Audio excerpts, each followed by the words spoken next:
Readers Entertainment Radio presents Booklights with your host, author Lisa Kessler. Booklights, where we're shining a light on good books. Hello, everyone. Welcome to spooky season on Booklights. Everybody who is a frequent listener knows that we highlight all things spooky during the month of October.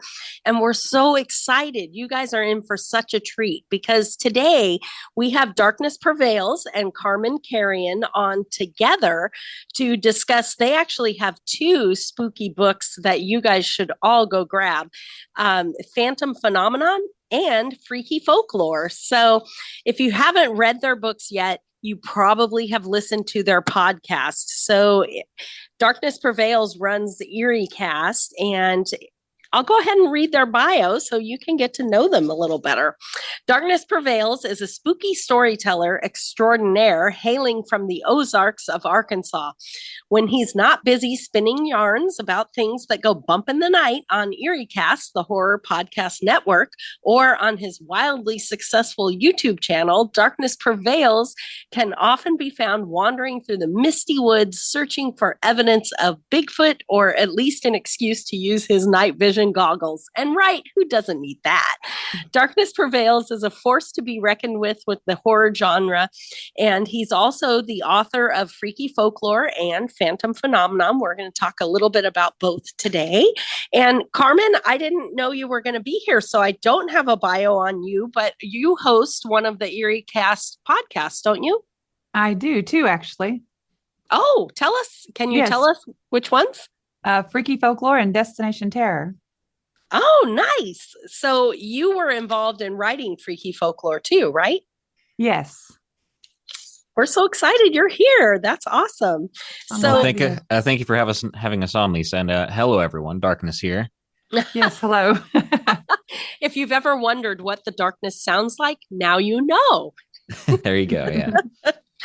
So I guess I wanted to ask you guys first, what was the inspiration behind, because you have a very successful podcast, what made you go, hey, we should write a book? Well, just one correction real quick. We actually have 3 books out. Freaky Folklore released earlier this year. And then we almost had a nearly simultaneous release of Phantom Phenomena right next to one called Appalachian Folklore Unveiled. And back to your question about the what inspired us to write a book. Right. Well, I've always wanted to get into the publishing and writing space. We actually tried doing some indie publishing for some horror novels, and I've had fans request that the stories they send us we should make into compilations that are themed and then publish those. And I never really had the correct resources or know-how to really get that done and to reach the proper audience until Corto Publishing reached out. And they said, hey, we like what you do. We think you're creepy. Let's make some books together. So we made some beautiful books, coffee table style books. They are. I'm very proud of them. Very proud of what me and Carmen have put together here. It's really a dream come true to be approached to publish, even though it's not like the biggest publishing deal, but I'm super proud. I'm very happy that we could be here to have our books on, our names on some books. And I saw yesterday, they weren't at our local bookstores, but now they are. I checked Barnes & Noble and they're on the shelves right now. I would love to go in person and take a picture. Yes, you need some in the wild photos. Absolutely. So that's where we were on our book publishing journey, and I feel very blessed.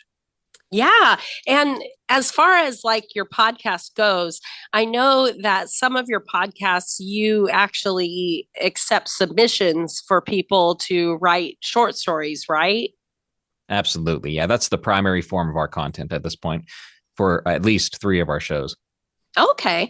So when you started putting together these compilation books with all the different monsters and that kind of thing, how different was that for you? Because you did research. I really loved in Freaky Folklore, you have different monsters from all over the world. And I write paranormal fiction, so I love learning about different, and you had monsters I had never even heard of. So how'd you guys go about all of that? With Freaky Folklore and Appalachian Folklore Unveiled, I let Carmen take the lead on those because that's her territory. primarily her territory. So I am honest when I say she wrote and compiled and did all the work for about at least 95% of those books herself. She chose the monsters, she chose the locations, she chose much of the factoids and all that. With Freaky Folklore, she sent me lists for pre-approval, which we would then send to our publishers to see what they thought.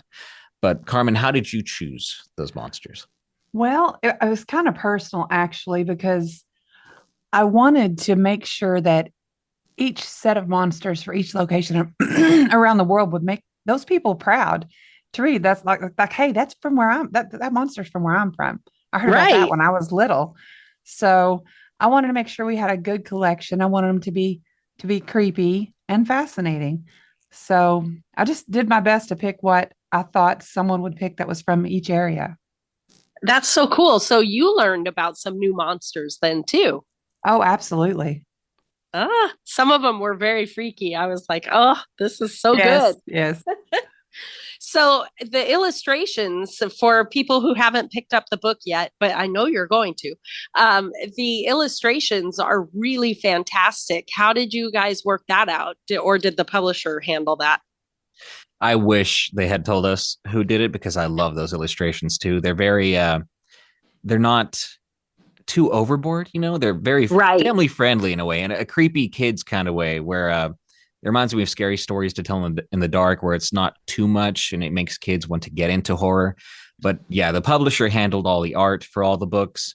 I did give them recommendations to some personal artists, but I'm not sure if they reached out to them.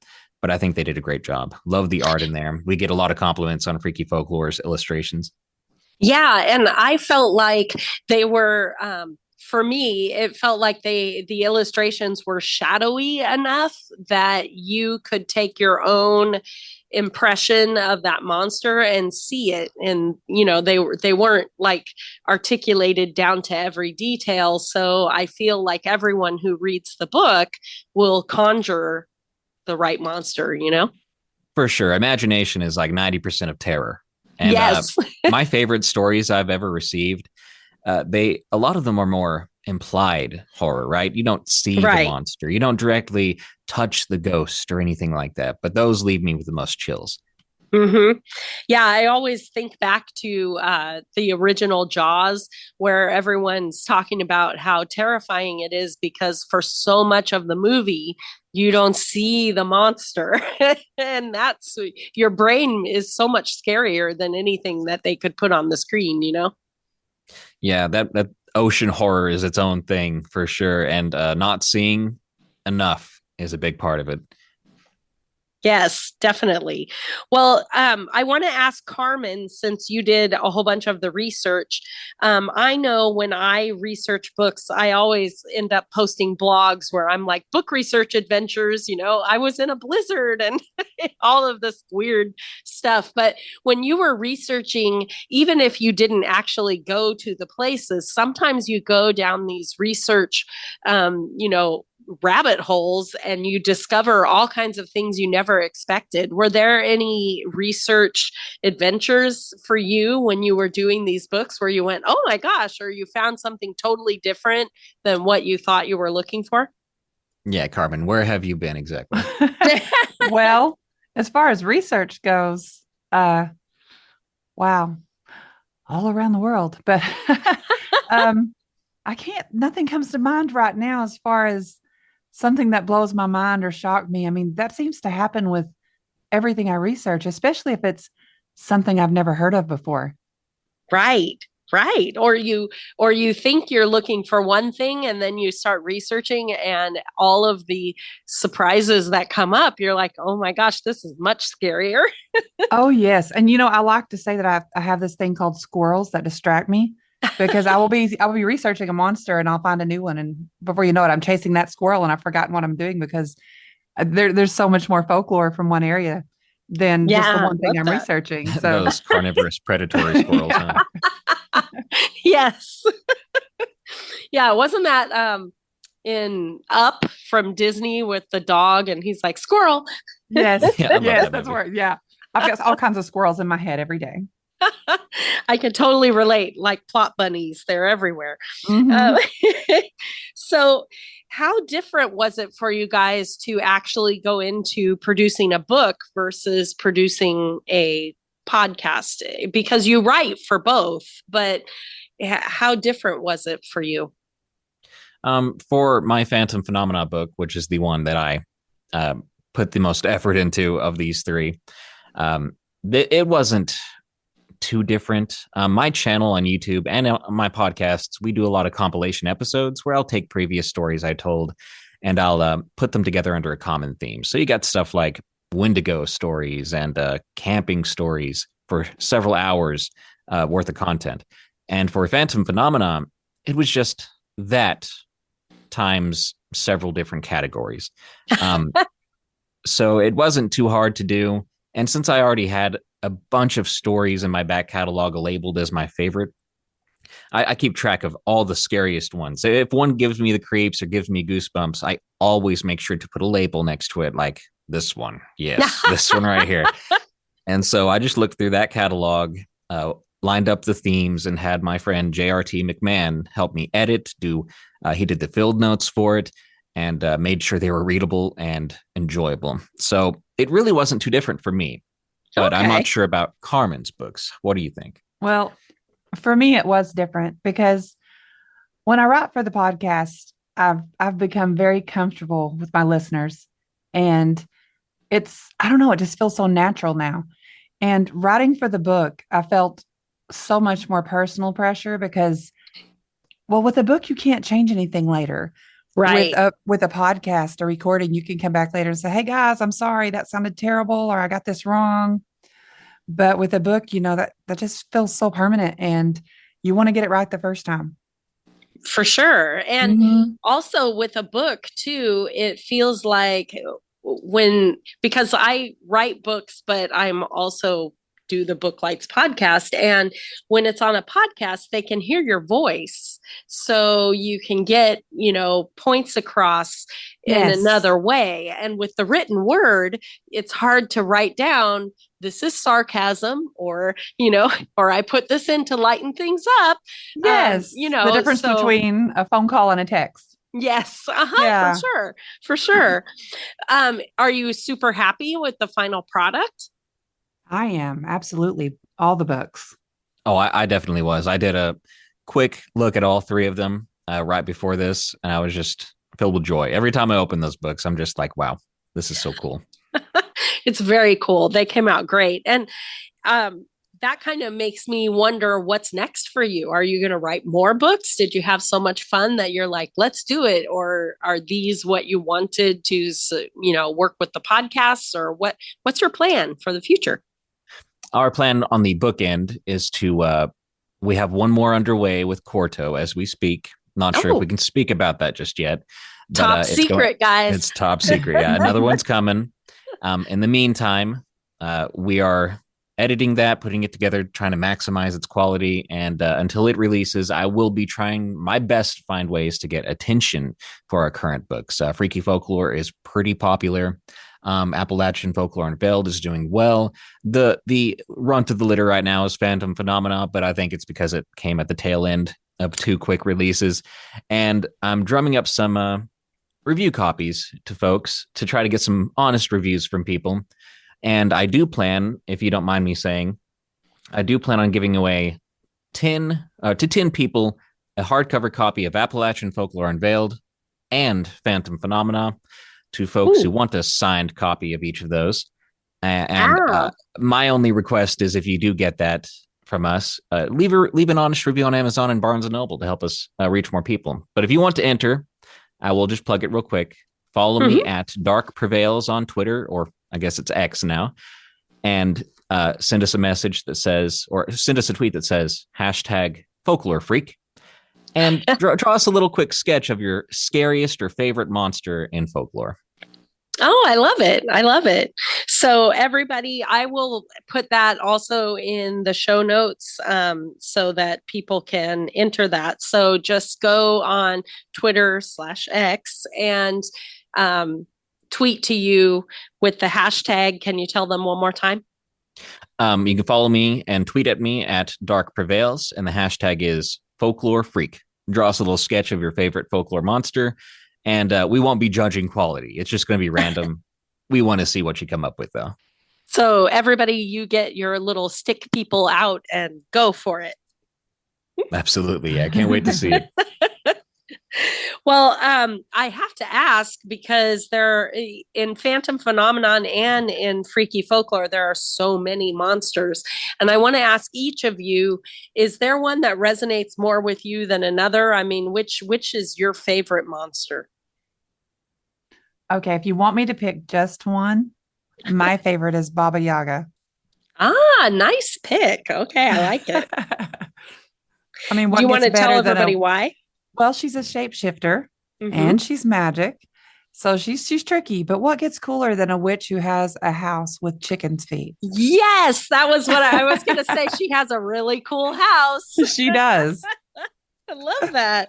All right. And what about you, Darkness?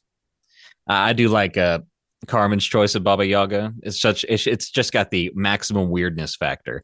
For me, canine and wolf-like creatures have always just scared the bejesus out of me. So at first it was werewolves and then dogman, like the Bray Road Beast and stuff like that. But then in my early teenage years, I stumbled upon La Bête du Gévaudan, which was a wolf-like creature back in France in the 15 or 1600s that allegedly killed hundreds of people. And it only stopped by chance, really. They but they got some dragoons to hunt wolves down back in the day.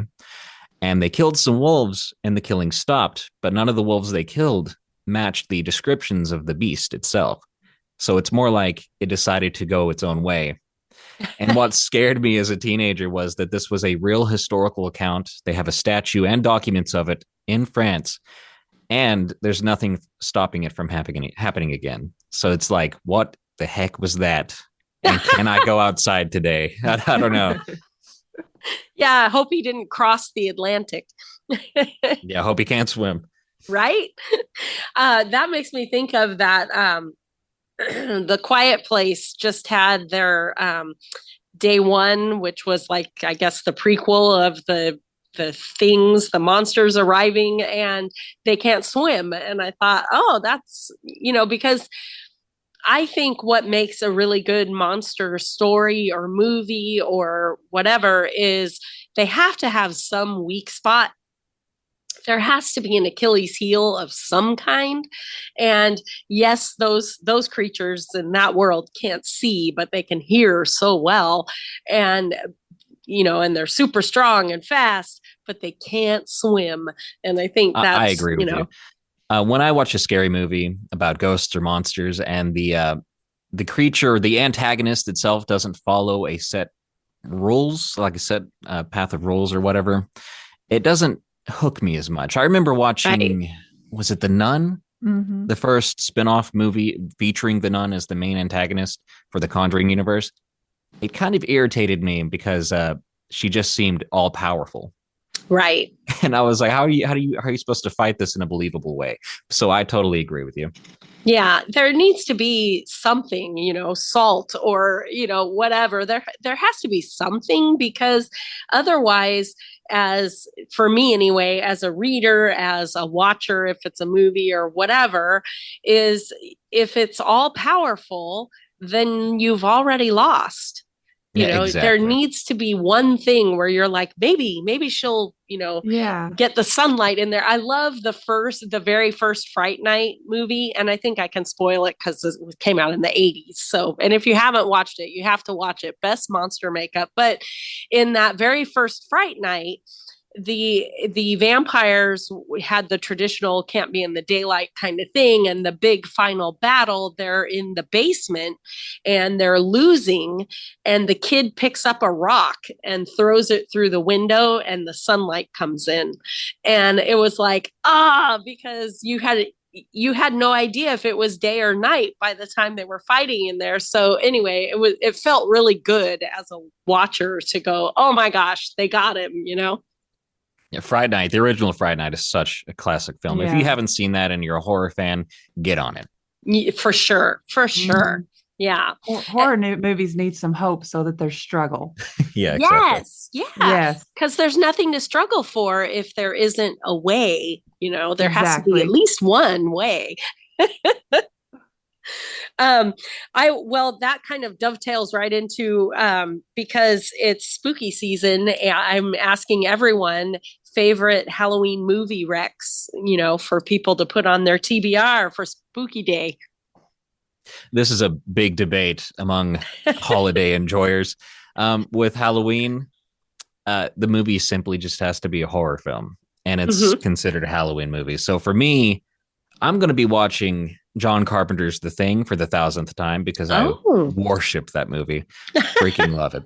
Best practical effects ever, in my opinion. And it was the movie that scarred me for life when I was a little kid. So y'all could probably thank John Carpenter for giving me the obsession with horror that I have now. What about you, Carmen? Well, this isn't exactly a straight answer because I don't have just one. But for Halloween, my daughter gets out the calendar and she writes down a movie for every day. And we mark off that list. And she's got Slasher Week, Werewolf Week.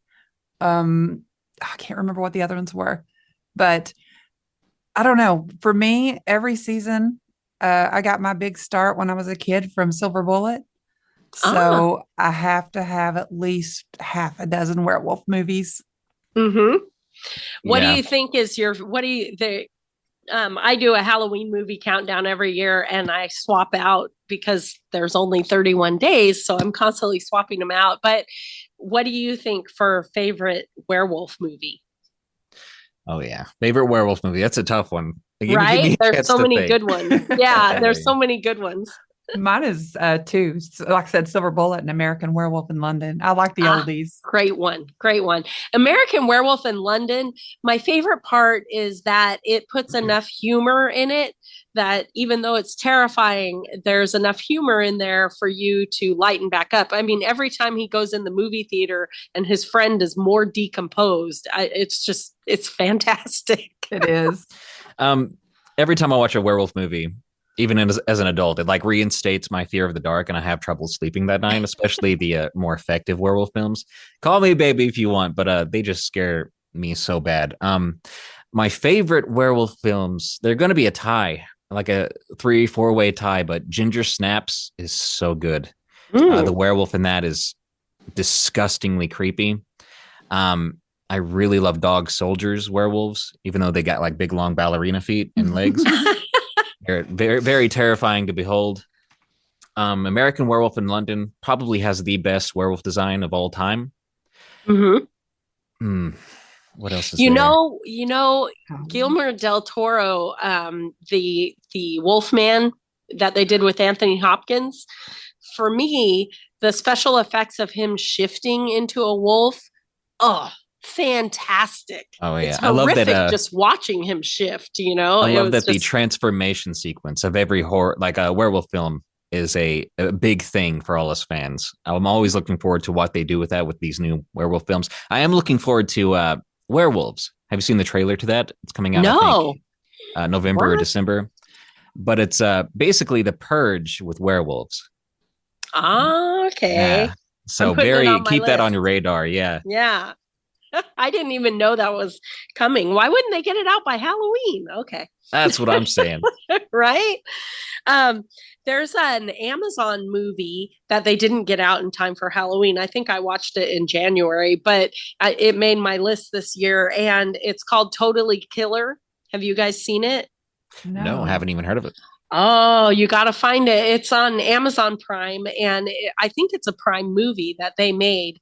It has a great cast, but basically it takes place in the 80s, and it says murder is so 1987 or something like that. But the way they wove it together was so good. It's like they took Back to the Future and the 80s slasher films and put them together. So this girl has a very overprotected mother, and her mom was the only survivor of the serial killer in the 80s. And that's why her mom is so overprotective and you can't go out on Halloween. And somehow the girl goes back in time and finds her mom in high school. And so she discovers who the killer is, and the killer tries to come forward. Anyway, it was really fantastic. So totally killer. Highly recommend. I'm gonna write that down. It sounds wild enough that I would enjoy it. Yeah, it was very good. So next up, favorite Halloween costumes, guys. We've seen some cool ones. I don't really get dressed up anymore. Little too old, with too many back problems at this point. But you are never too old. my kids, the daughter is going as Bingo from Bluey this year, and my son's going as a Ninja Turtle. I don't remember which one, maybe Leonardo. But I remember just being a vampire a couple of years. Or the witch. You would be a witch? Witch, Carman, the Celtic witch. There you go. Oh, yeah, I like it. I like it. Yeah, we're very basic over here at Eeriecast. Zombies are always fun too, because you can do anything with the zombie. True. And you can get really creative now because zombie movies have really changed, like which one? Warm Bodies. My daughter took me to see Warm Bodies. I'm like, I'm sorry, I'm never falling in love with a zombie. And then I'm like, oh my God, I love him. So anyways, yeah, zombies now, their gamut is so wide on those. Probably the most creative one that I've ever seen is my daughter's friend in high school came over and was just covered in candy wrappers and trash and cups. And I'm like, what the heck are you? And he goes, I'm the floor of a movie theater. There you go. I saw one of those recently, actually, online. I was like, oh my gosh. Yeah. So some people get very, very creative for their Halloween costumes. I want to just really quick before we run out of time. How can people listen to your podcast? All the horror lovers out there, how do they find you? To find us, just search for Eeriecast on your favorite podcast platform or app, or go to Eeriecast.com. We have links to everything there. You're going to love what you find because a lot of our shows have over 100 episodes. Unexplained Encounters is an hour per episode, and there's like 500 episodes almost. So you'll be listening for years to come. All the spooky all the time. Always, yeah. And you have at Eeriecast, you have like 4 different podcasts that I see. How many different ones? I got to keep track of them myself. We have Unexplained Encounters, Alone in the Woods, and Tales from the Break Room, which are ones I host. Unexplained Encounters is your unexplained stories that happen anywhere. Ghosts, goblins, creatures, things you can't explain. Tales from the Break Room is job-related stories, which is really fun. I love doing that show. It's a good change of pace, creepy customers, creepy coworkers, stuff like that, and some ghost stories, even creature encounters. You might find a werewolf in the parking lot. Who knows? And Alone in the Woods is anything scary and forest related. So that's kind of like its own focused theme right there. Our other shows, Carman hosts Destination Terror, which is folklore and horror based on locations. Mm-hmm. And Freaky Folklore, which is a documentary / fiction horror series where she tells a folklore subject, such as maybe a skinwalker, what a skinwalker is, its history, all the facts behind it, and then gives you a story of what it would be like to encounter a skinwalker. Ooh. Beyond that, we have, let me double check, make sure I don't get it wrong. Redwood Bureau is one of my favorite shows we do. I have a showrunner who does that and takes care of it, but it's basically like SCP meets the X-Files, where every episode is a new fictional sci-fi monster that does something crazy or is terrifying in some way. And you get, at the intro and outro, you get some facts and documentary style, like a documentation on the creature. And in the middle is a story from the records of that creature. So who encountered it and what happened to them? What is their fate? And other than that, I do host a silly, scary gameplay podcast where you can either watch or listen, where me and some friends just play scary games and talk naughty. Like video games? Video games, yeah. Okay. That one's called Darkness Plays. Fun. Fun. All right. Well, everyone, go out and grab Freaky Folklore, Phantom Phenomenon, and Appalachian Folklore Unveiled is coming out soon. There also, if you check in the show notes, there is a contest for 10 signed copies of it's Freaky Folklore, right? Freaky Folklore and Okay. Appalachian Folklore Unveiled. You'll get both. Oh, wow. Wow, you guys. So get on X and tweet to Dark Prevails your best stick figure drawing of monsters that scare you with the hashtag folklore freak. Absolutely, yes. All We want right. to see what you come up with. I can't wait. Well, thanks so much for being here, you guys. And I hope that you have a wonderful rest of your spooky season. And everyone run out and grab those books. I promise you, you will not be disappointed. They are fantastic. Absolutely, yes. I just want to mention real quick, my favorite story in this book is going to be the very first one in Phantom Phenomena, Weatherman and the Cuyahoga Valley Buzzer. I might be pronouncing that wrong, but it's very, very creepy. But you'll have to get the book to find out what happens. Oh, I like it. I like it. There's a little teaser. And do you want to give us a teaser for Freaky Folklore, Carman? Yeah, what was your favorite entry or the spookiest entry in that the book? Skinwalker story. That is that's my favorite story. Skinwalkers can be a very terrifying thought. It reminds me kind of body snatchers. So definitely check those out, guys. You are in for a spooky treat. And thanks again for being on today. Thank you very much, Lisa, Yes, for having thank us you, on. Lisa.